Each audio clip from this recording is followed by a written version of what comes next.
Hey, my name's Eddie from SSW, and today we're going to be looking at GitHub Agentic Workflows.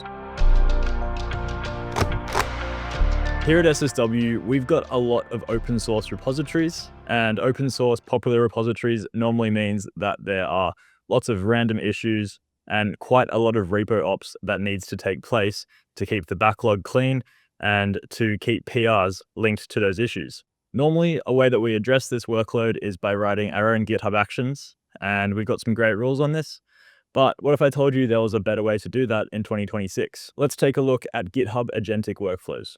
GitHub Agentic Workflows are like GitHub Actions. However, rather than writing in the GitHub Actions YAML format, they're written in plain MD files. The way this works is, of course, with AI.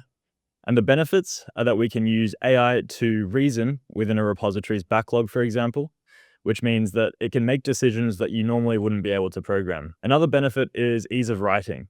Rather than pour through GitHub Actions YAML, you can instead just write plain human-readable Markdown, and this will automatically be transformed into a GitHub Agentic Workflow. Agentic workflows not only make it easier to write the workflows as they're written in plain English, but they also facilitate an AI to act autonomously within a workflow. Now you might be thinking, for that first part, why don't I just ask Claude Code or Copilot to write the action for me? I can still give it human language and it will still pop out with a GitHub action.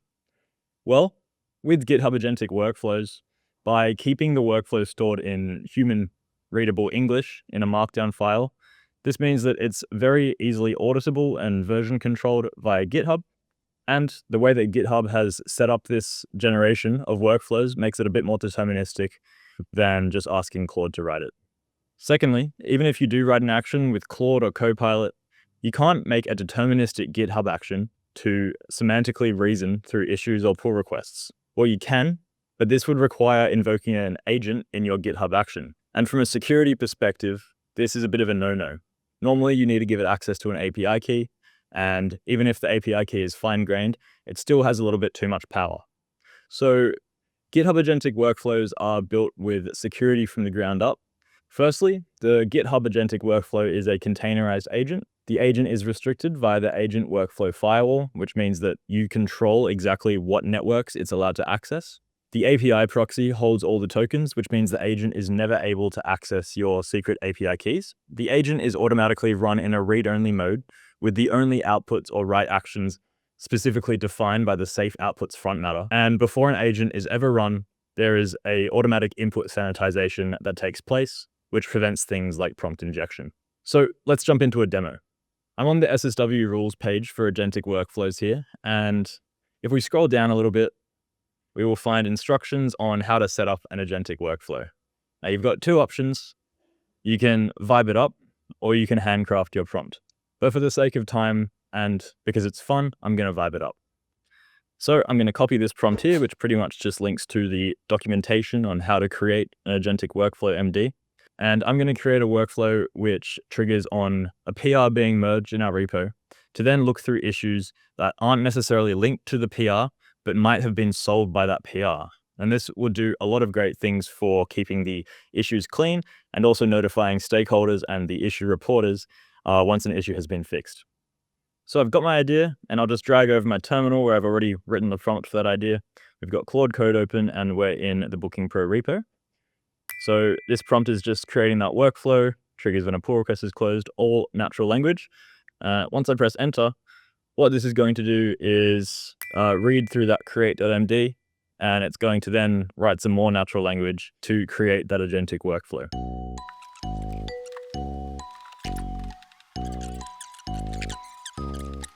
All right, Claude's finished cooking. Let's see what it's done. So it's written a conservative workflow, it says. I'll just close Claude now and cd into the .github workflows folder. Open up PR issue resolver.md. And I'll just bring that over here. We'll have a look. So in the front matter here, it's got a description. The trigger is on pull request. And it's got a few permissions. It can read the contents of issues and read the contents of the code base and read the contents of pull requests. The tools it has access to are GitHub only tools. and it's got only a few safe outputs. That is add comment, and it's only allowed to add 10 comments at a time, and close issue, and it's only allowed to close 5 issues every run. And no op is the output where the agentic workflow decides nothing needs to take place. And under the front matter, we've just got some plain Markdown, and it just sets out the steps required for the agent to take to achieve the desired goal. So now that we have that, there's one last step where we need to run GHAW compile. That looks inside the workflows folder, reads through the front matter of the MD files, and generates a GitHub Action YAML file. Now, the goal of GitHub is to eventually do away with these YAML files, but this sort of acts as the compatibility layer between the Markdown file and the existing GitHub Actions infrastructure. So now that we have that all set up, I'm just going to add both of the files. We've added those 2 files. Now let's head over to github.com and take a look in the repo. So earlier I created a pull request for removing the mention of a Teams bot from the README because we're not planning on doing this anymore. And you'll also notice that there is an issue called README still references Teams bot. Now this issue is not linked to the PR and there's not a lot of information, but let's see if it picks it up. So let's go ahead and merge that pull request by navigating to the pull request and merging it.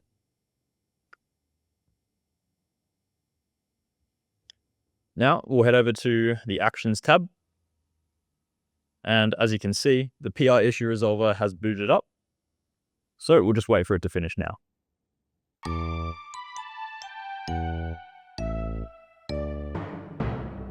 So it's finished. Let's have a look at what the action did.